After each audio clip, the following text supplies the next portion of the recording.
All right. Welcome, all of you. It's a real delight and pleasure to be here. Not just because it's a conversation with Sainath, who I've known for decades, but because of the place also where it's happening, which is Pagdandi Bookstore.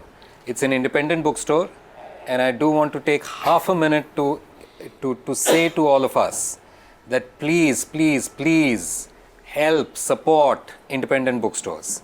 Wherever you might be, in whatever city you go to, seek out an independent bookstore, shop as much as you can, buy books from independent bookstores, not from they who need not be named. All right. But also many bookstores and many independent publishers have their own websites. Seek them out as well, support them in every way you can, because it's really important that independent bookstores and independent publishers are supported, because they keep the larger ecosystem of thought, words, publishing, dialogue, dissent, all of that open and alive. So it's really important that we do that. This book, The Last Heroes, Foot Soldiers of Indian Freedom by Sainath, is a tiny miracle actually. And it's a miracle not simply because Sainath finally wrote it and published it. His last book, may I remind you, was published 26 years before this one. So he's made us wait 26 years for his second book, and I hope that he won't make us wait another 26 years for his third book. So it's a tiny miracle, not for that reason though. It's a tiny miracle for a different reason, which is that Sainath is known all over the world as a journalist, and for good reason, as one of India's outstanding reporters. But he was trained in history. He was trained as a historian. So it's a minor miracle because this is the first history book that he's written. Right? So he's gone back in a sense to his training, but it's also a minor miracle for another reason, which is that there have been so many historians, professional historians before now, and who continue to be active. And I can bet that 99% of professional historians have somebody in their families and in their immediate circle of people who have participated in the freedom struggle. And it's a miracle that no one thought of writing this book.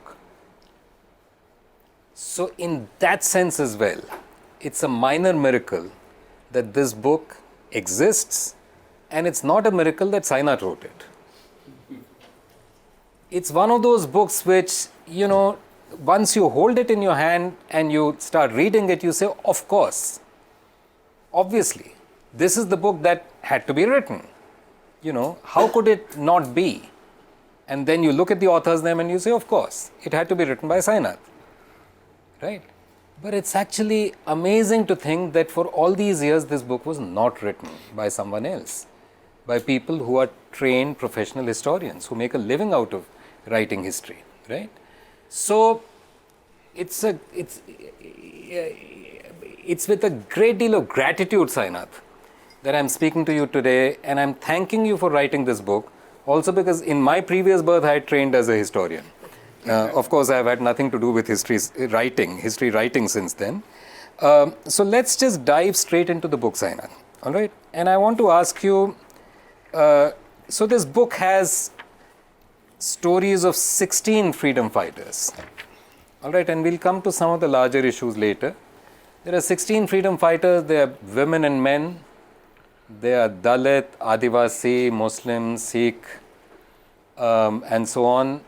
They Brahmins, they represent the left, they represent the Congress, they represent the Ambedkarite movement, and so on. So there's a large span of traditions, and also geographically, they come from different parts of the country.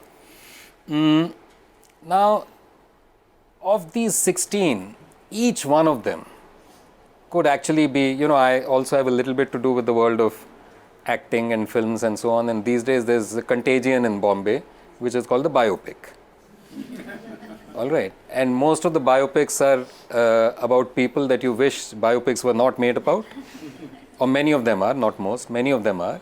But even when biopics are made about people that you wish that biopics would be made about, you wish that, it would have some fact in it as well, apart from fiction. And these 16 stories, I promise you, each one of them is more than worthy of a biopic. Each one of them is a compelling, dramatic, wonderful story of courage and of resilience and of upholding values that we all, cherish, and so on. So I want to quickly dive into just a few of those stories because we can't cover all 16.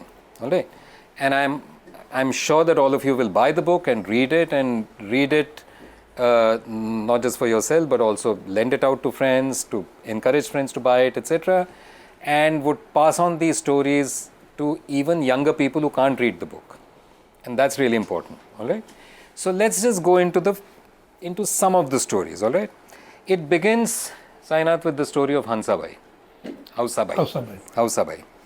Now, it begins with a very dramatic incident where she is being beaten up by someone. Her husband. And can you tell us what that story is? Yeah, first I'd like to thank the organizers because it's lovely to be at Pagdandi bookstore, which I have not visited before. And thanks also for applying the Robert Fisk rule on cell phones. Though not the Robert Fisk example. I was at a meeting of Robert Fisk where he explained the Robert Fisk rule. He said that he was just about to speak and he said, anyone whose phone rings while I speak will be sold automatically into slavery. and on cue, a phone rang and it was his own. So I put mine off. Hausabai. The story begins with Hausabai being beaten to a pulp by her husband in front of a railway station, police station in Sangli, and he's thrashing her all over the place, and the police are sitting calmly inside the station doing nothing. Why should they do anything? Man beating wife, national sport, all that stuff. So they're not doing anything. Then he's really pulping her, and then he picks up a rock-like stone and says, now I'm going to smash your skull in. Then the police react. Because, one thing to let a guy beat his wife, but another to have a murder on the doorstep of the police station. There are inconvenient questions and inquiries that follow. So then the policemen step out and stop the thing. They stop him from smashing her head in, and they scold the couple, try to cobble a reconciliation which takes forever, and she is saying, no, I'm not going with this guy, he'll kill me.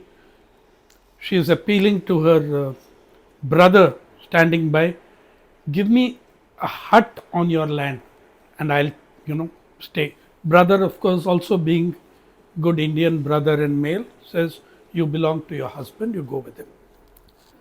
Anyway, finally they manage to reconcile this thing, the two, and tell them, now just get the hell out of our police station lines, go back to your village. They say, we don't have the money for our tickets to go to the village. Police escort them into the railway station, get them tickets, put it in their hands. Hausabai recalls, she says, I don't know whether they paid for them or not, but they put 2 tickets in my hand and said, now please get the hell out of our sight. So some kind of reconciliation is the thing. And she pushes off in the train into the sunset with her abusive husband. The police then returned to the police station, to their station, to find that while they were busy reconciling and taking Hausabai and her husband out of into the railway station, in the meantime, Hausabai's underground revolutionary comrades have looted the police station of every rifle, all its ammunition and money. That wasn't her husband, nor was it her brother. They were all members of a group called the Tufan Sena, the armed wing of the provisional underground government called Pratis Sarkar. In 1943, Satara declared secession from the British Empire. It was a very big place, Satara. It included Sangli in those days. The Pratis Sarkar controlled 600 villages. And the head of the Pratis Sarkar was Nana Patil, who later became one of the first presidents of the All India Kisan Sabha after independence and was elected to parliament in a state where nobody could keep their deposits against the Congress candidate, but for a couple of veteran socialists. Nana Patil defeated the Congress and everybody because of his popularity as Pratis Sarkar. The Pratis Sarkar held that 600 villages for 3 years against the British. Hausabai, by the way, was his daughter, but she appears in this book entirely in her own right as a revolutionary and the struggles she led. So this was the Hausabai story, and 74 years later, we are interviewing her and we ask her, what is that most memorable, what is the most what is it that sticks in your memory from that incident, from that episode? And she says, that scoundrel comrade, he beat me too hard. and she's laughing. And then she says, we asked her that, surely you told him to stop. She said, I was screaming at him to stop, but he said, no, it has to look authentic. Only then the police will come out of the station. Yeah, so that's that story. All right, and there's more drama there, but I'm not going to tell you that. You have to read the book, because there's also a story of a crossing of a river infested with crocodiles. But that has to remain in the book, and you have to read it and enjoy that story. All right, and there's more about the Pratis Sarkar, by the way. In the book, there's much more about it. There are two of the people who feature in the book have something to do with the Pratis Sarkar. Three, in fact, yes, correct. All right. And just, sorry, please. Hausabai was Nana Patil's daughter. Yeah. Yes, correct. All right, let's jump a little bit and go to Punjab and go to a man called Bhagat Singh Juggiya. And Bhagat Singh Juggiya, there's a very dramatic story about his childhood, which I hope Sainath will share. But what I want to ask you, Sainath, is somewhat later in his life, when there's a Khalistani hit squad that is sent out to kill Bhagat Singh Juggiya, and then what happens? Juggiya, by the way, the name Juggiya came from the fact that village of Rampur where he was living, it was actually just a clutch of Juggis. So his name became officially Bhagat Singh Juggiya. And he was a fighter all his life.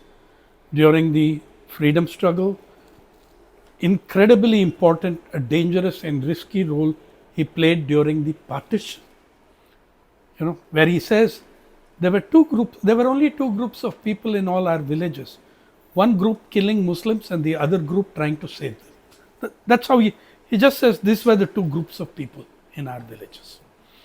And Bhagat Singh Juggiya goes on later to become a fighter against the Khalistanis, and he's very high on their hit list. He contests the 1992 elections, which had already been postponed by 1 year because 32 candidates were shot dead in the 91 attempt at the election. Now, you know that if a candidate is shot dead from a major party, that election is countermanded, postponed indefinitely. So the Khalistanis were killing candidates, targeting candidates. They were given 32, each candidate was given a security contingent of 32, 18 of whom would be at the party office of Bhagat Singh Jugia, in his case, the CPIM. And another 12 would move around with him wherever he went, and 2 would be at his home. But before this happened, and they knew that he was going to stand, before this happened in 1980s, but where they saw him as a threat and were going to eliminate him. A hit squad armed with automatic rifles comes to his house. And I mean, these are guys with AK-47s and weapons like that. And Bhagat Singh Jugian's 3 sons, young guys, all go on to the roof and are waiting to have it out. They also have old ancient rifles supplied by the police, 303s, things like that, against AK-47s. But there is no question in their mind that they will fight and not just lie down and die. And his son recalls that, he saw his father come home, read a letter, fold it and put it away. He sneakily went and saw the letter. It was the death threat, but his father never said anything. He just said, get your guns, etc. Let's go to the roof. And they waited there. The squad came and they saw the water tank and the motor. On the motor was Bhagat Singh Jugian's name. Now, Bhagat Singh Jugia, by the way, never went to school.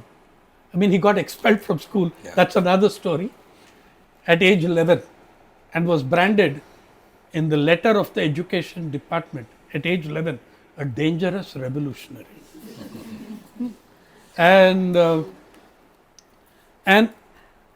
But all his life he helped young people in his village go to school, get employment, etc. So this Khalistani gang gathers at the water tank, and one of the leaders of the squad, he sees the name Bhagat Singh Jugia and he says, is this that Bhagat Singh Jugia? And the squad guy says, yes. He says, I am not going to kill him and I don't want you to do it either. Because Bhagat Singh Jugia, and this is about the human relationships that sprang up. Bhagat Singh Jugia had helped his younger brother go through school and even get a job as a village patwari. In fact, the man retired some 10-20 years ago. And this Khalistani unemployed youth with a gun said, I'm not going to kill this man and you shouldn't kill him either. They argued for half an hour and they left. They left, I mean, that was the standing of this man locally. That people who had come there to kill him went away without doing so because, people were saying, he saved my family. He educated my brother. He got him through school. That my brother is now a patwari in a village. That sort of a thing. That is Bhagat Singh Jugia. I mean, I think I was in that house and I was trying to reconstruct how electric the tension must have been.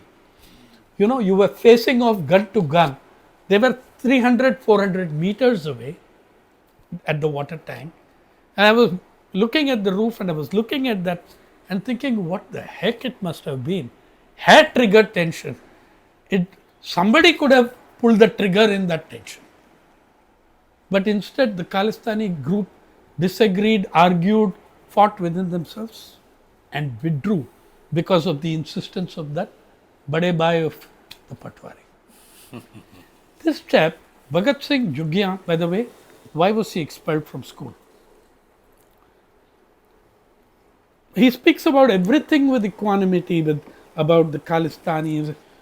The only place where he is not able to speak with detachment is partition. When he broke down and cried when speaking to us, tears rolling down his face. And anyway, we asked him, how did you get your name? Was it after the great Bhagat Singh? He said, no, it was quite common in those days, Bhagat Singh. But I said, did you know him? In fact, he said, no, but we all knew him and we used to sing the songs of Bhagat Singh. He then sang a song for us of Bhagat Singh. Yeah, he's in his 90s and he sings this song. It's a very beautiful lyric. Then at age 11, Bhagat Singh Jugia topped his class in school, class 3. And at the prize giving ceremony, the Munshi, who would be like your district education officer today, but with a lot more pomp and prestige, the Munshi was to give away the prizes. All the kids assembled in the assembly hall, and each prize winner called on to the stage. His prize was 1 Naya Paisa coin. But obviously you could buy something with 1 Naya Paisa in 1939, because there were half Naya Paisa coins also. Right? So obviously you could buy something with it. Then he goes on to the stage and the Munshi pats him on the head and says, Bete abhi nara lagao, war has broken out in Europe. Abhi nara lagao, Hitler murdabad, Britannia zindabad. Bhagat Singh walks to the front center of the stage, looks at the audience and shouts, Britannia murdabad, Hindustan zindabad. And is thrashed then and there with a tooth de chadde, a mulberry wood stick, by the Munshi himself, thrashes him on the stage and throws him off. The other kids look in horror for 5-10 seconds and all the kids run away. They abandon their prizes, everything, and run away from the hall because they're terrified. I mean, they're traumatized by this. And this guy is thrown out of the school and that big letter is issued, so he can't get into any other school. And he goes back to work on his family's farm, but his fame has spread and the underground revolutionary groups are getting in touch with him. And what's the story of Badmash Gaon? Oh, that is one of the most enlivening places to be in. It's obviously changed now because a generation has come which doesn't know about their ancestors' heroics.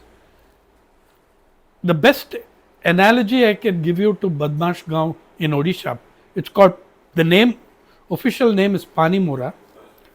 It drove the British crazy with their civil disobedience tactics. And the British, in their official correspondence, there are officers complaining about this place and calling it Badmash Gaon. They became very proud of this name and they would all say, "My Badmash Gaon se hu." So I met 7 of the last surviving people. This is the village in this country. No other village has got 32 Tamrapatras. 32 recognized, and leaving a lot of others in the village disgruntled because they also participated. This is a village where the entire village came out to give grief to the British. Their Chamaru, Parida, what 3 guys in the 1942 movement, 1942 quit India, they took over the Sambalpur court. They took over the district court of Sambalpur. And the police were flummoxed. I mean, they went there to arrest them. Chamaru appointed himself the judge. Another was the peshkar, and the guy who calls out. And one other was the clerk, the court clerk.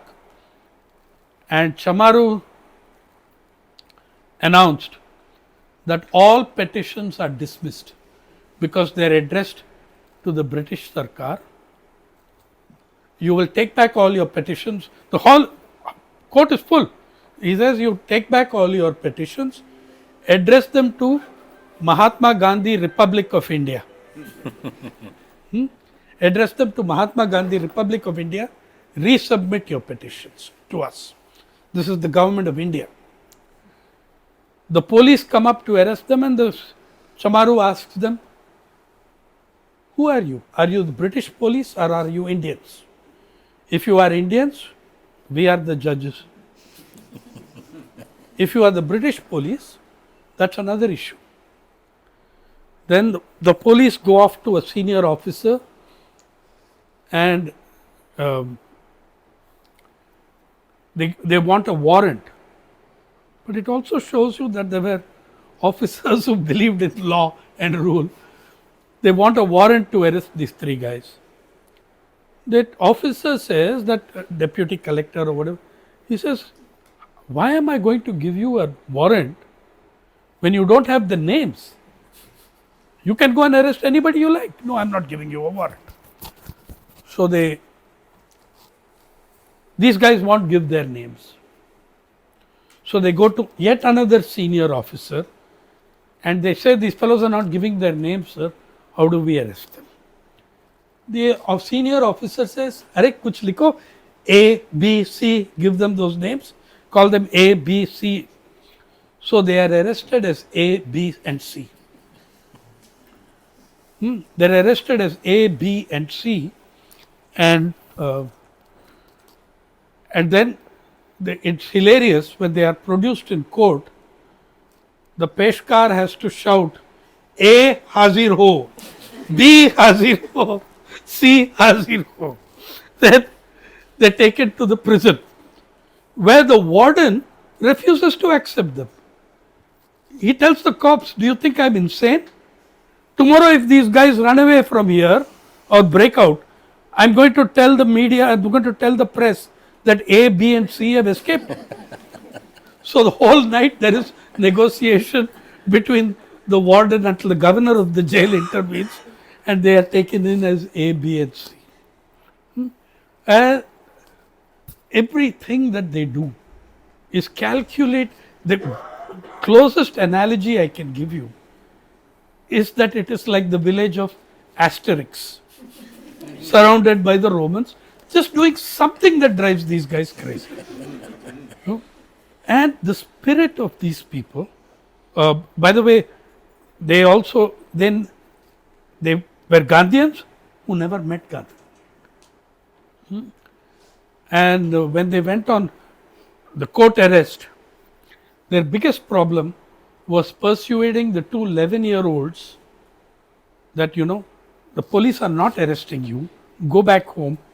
But the two 11-year-olds wanted to follow them to the jail. Then anyway, so they also led a temple entry movement into the Jagannath temple of their village, taking 400 Dalits and entering them.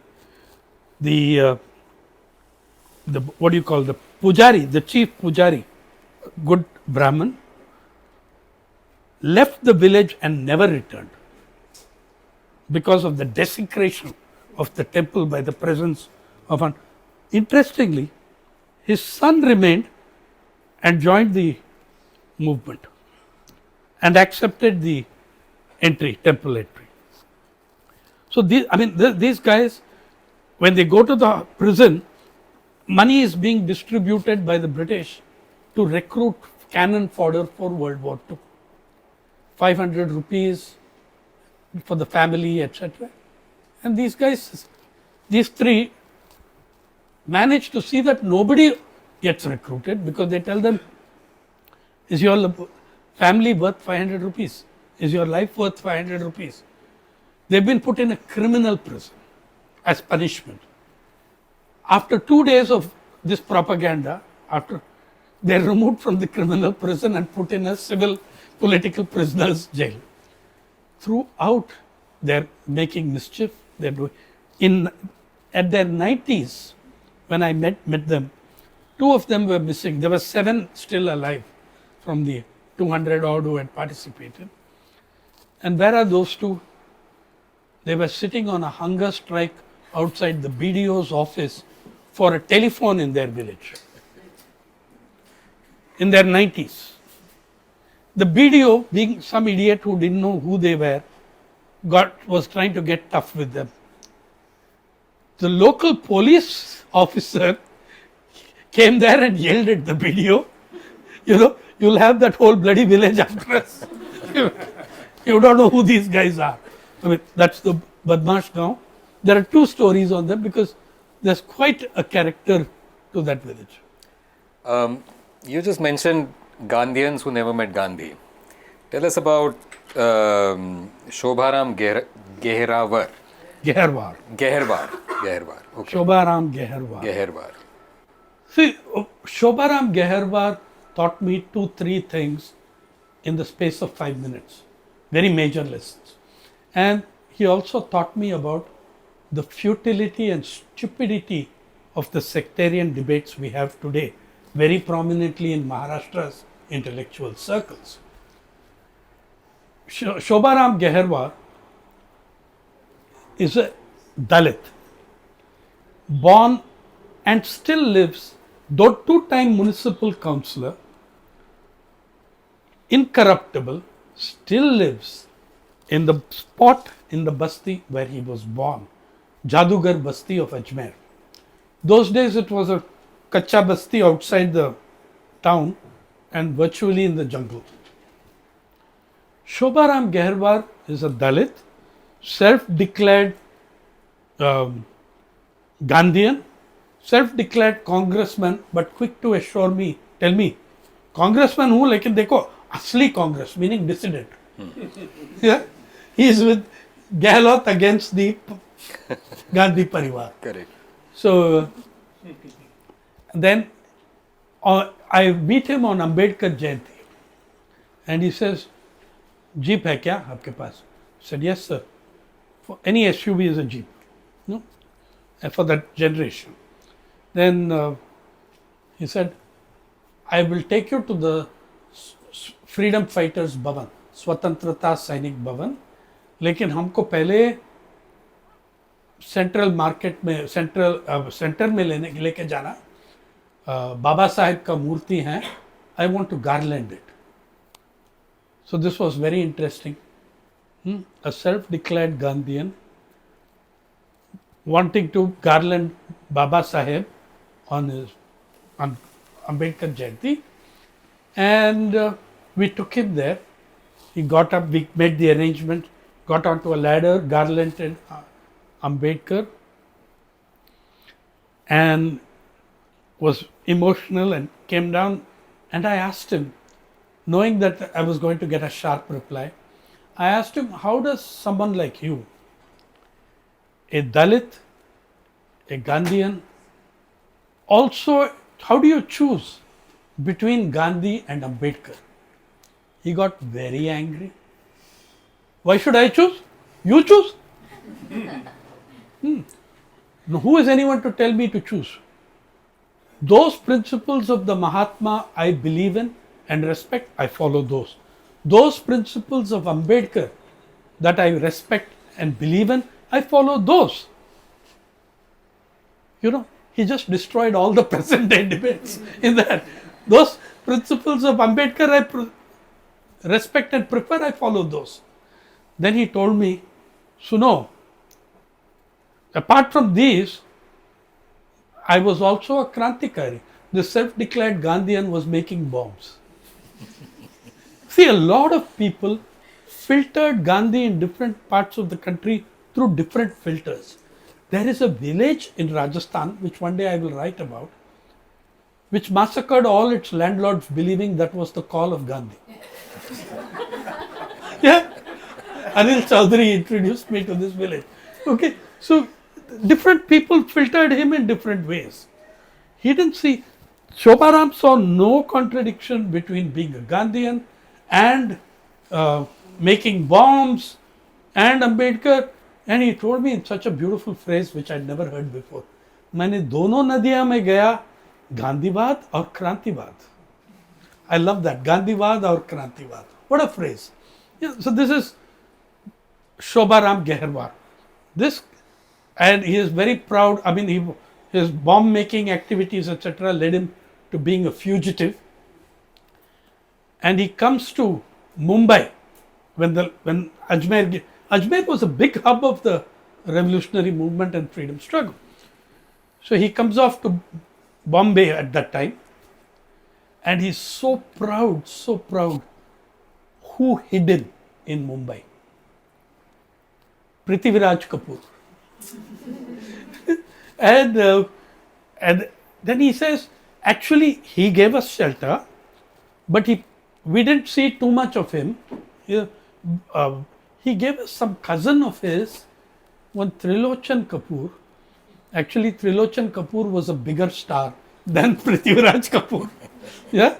In fact, I think the 49 and 47 to 50, the biggest grossers were Trilochan Kapoor films. He said, I think he was some cousin. So he didn't know who Trilochan was, but everybody knew who Prithviraj was. And there was an IPTA connection somewhere in this. That circuit was helping fugitives find places, and they found a place with Prithviraj Kapoor. And Prithviraj apparently gave them a car for 2 days to go around and see around Bombay, which was a gigantic experience for him. And, how many different political influences this man was open to. And all of them were open to, but one. I asked him, RSS ने participate किया स्वतंत्र संग्राम में? Again, he exploded. वो लोग, उन लोग एक उंगली नहीं काटा. That was his dismissive. एक उंगली नहीं काटा. क्या करना? क्या बात? And this man is holding on to life for one reason. The Swatantrata Sainik Bhavan is prime property in the middle of Ajmer Central Market. It's worth any number of crores.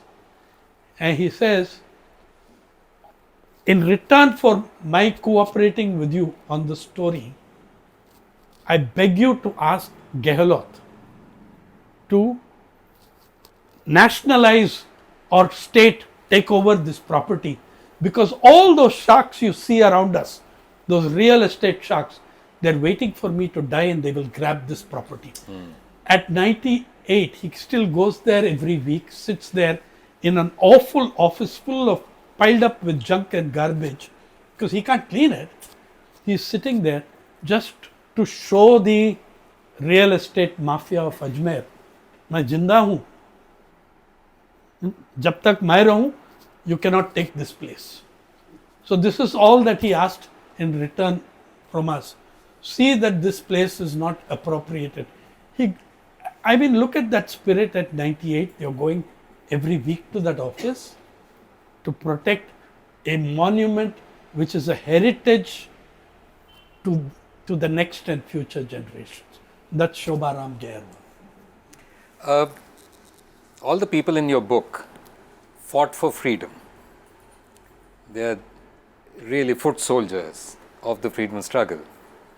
But they are not freedom fighters. So could you explain what that means? It means that the definition of government and legal definition of freedom fighter is so stupid. One, first and foremost, it is defined in the light of freedom fighters are men. So women are excluded. The wording of the law, when it comes to compensation, survivor, it refers only to widow, not spouse. So the assumption is that the freedom fighter is only a man. It never uses the word spouse, though it's already 1980 when this law is made. Two, it clubs pension and freedom recognition together. which is a huge mistake. The entire left, CPI, CPM, all the left, rejected Sankaraya, another character in the book, says, we fought for freedom, not for pensions. But they tied these two together. So a lot of people were denied recognition because they wouldn't take the pension. And many others were, well, one is women were largely ruled out, and except very big names. They were completely ruled out because the roles that women played in the freedom struggle do not qualify in the roster of what freedom fighters are about. And even many underground, thousands of underground revolutionaries are disqualified. The law says that you're an underground revolutionary by volunteering, you're not qualified. You are only qualified if the British proclaimed you an offender. So you're asking the colonial power to certify who are freedom fighters. So this is the thing. In that, I mean, the biggest exclusions are of women, Adivasis, Dalits, whose roles were different and huge. Shobharam has state recognition. Okay, and he's, by the way, Rajasthan, Ashok Gehlot's government gives the highest pension in the country to freedom fighters. Oh. Yeah, since 2020, 50,000 rupees. Elsewhere it's 30. So that is the highest pension to a freedom fighter. And for him, it's not even that money. I mean, he's not, he passed up the chance to make money while being a municipal councillor twice. For him, it's that recognition, and that's what makes him supportive of Gehlot. That, you know, you've given us that recognition. So this is, and in the, there are many crazy laws in that. You must have been 6 months in jail, some concession for women, Adivasis, 3 months or something like that. But a hell of a lot of people did not go to jail. 90% of the INA did not go to jail. They were fighting it out in the forests of Burma and Manipur. So how do you, so that entire thing was structured in a way that, say, maybe those who went in Satyagraha, jail burrow, they got recognized, which was largely Congress, and not those who took on the empire in thing. Yeah, so that means that many of them, Lakshmi Panda, one of the most poignant questions ever posed to me. She was a kitchen girl who insisted on joining the INA. Her parents had been bombed to death while working on the railway line in Burma. They were railway workers. The Japanese had captured the place and were extending and building the railway line. They were the workers. They were bombed to death by British warplanes. At age 13, her brother had gone, Nakula Roth, had gone to, already joined the INA. She shows up at an INA camp, barely 13 years old, and keeps insisting that she wants to join. Netaji shows up and he asks her, who are you? And she says, I'm Lakshmi and I want to be in the INA. He says, okay, but we can't call you Lakshmi because we've got another Lakshmi, Lakshmi Saigal. So he says, you'll be called Indra. And now here is this person. By the way, she still was singing Kadam Kadam Badayega. And she could sign her name in Tamil because she went to Singapore. She went to Singapore. With all this, no recognition. And when she asked me this question, which I said was one of the most poignant moments. Just because I trained with a rifle, but I never fired a bullet into anyone's body, am I not also a freedom fighter? I worked in cook and kitchen and maid in the INA's forest camps being bombed by the British. Am I not a freedom fighter? Yeah. Because I never killed anyone, because I never went to jail, but sweated it out in the camps where we were being bombed. am I not also a freedom fighter? And what answer do you give to that question? So all these people were excluded. Our society collectively failed to honor those who really fought for freedom. And Babani Mahato is another extraordinary character. So, what were they fighting for and what did they achieve? I think guy from Maharashtra, the head of the Tufan Sena, was the armed wing of the Prati Sarkar. And the founder of that, the Tufan Sena, co-founder, G.D. Bapu Lad, the cooperative movement leader, and Ramchandra Shripati Lad, legendary name in the 40s as Captain Bhav, Captain Dada, Captain Elder Brother. The first line I think it merits a separate page. So on a separate page, I begin the book with what he said. We fought for two things. We fought for freedom and independence. We achieved independence. In that he said everything. All the people in this book, they saw freedom as something much larger, a long-term project which may never be completed in one's lifetime, than independence, which was disconnecting from the colonial ruler, expelling the foreign ruler. But freedom was something much larger. Yeah.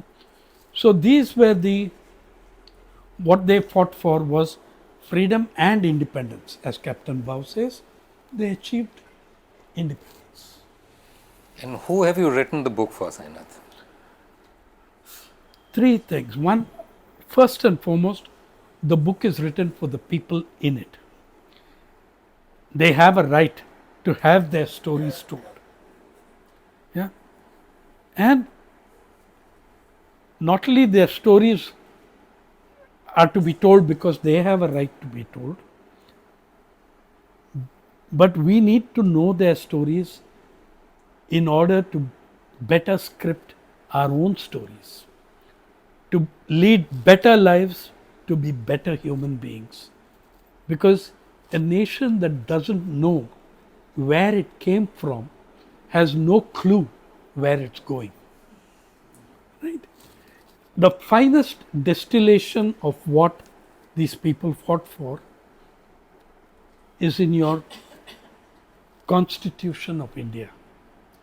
Justice for all, social, economic, political, liberty, equality, fraternity, the directive principles of state policy, the right to work, all these things. Yeah. Freedom for Salihan was the right of the Adivasis to the forests, which they had been in for more 1,000 years than we can know. Yeah. Freedom for Mallu Swarajyam was breaking feudal rule, was breaking the Nizam and the Razakars and expelling the British, but also fighting local feudalism. Nallakand continued his fight after independence, and so did Shankaraya, because they saw a continuity in this, that freedom is a much larger thing. So Nallakand and Shankaraya were hugely into the temple lands confiscation movement in Tamil Nadu, when they were all allied with, from their left party, they were from the Communist Party, they were allied with the Dravida Kadagam. The DMK had not even emerged yet when they were fighting this fight for the oppressed, because that even today theoretically a hell of a lot of Tamil Nadu's land is owned by temples, but they don't dare treat the tenants the way they once did.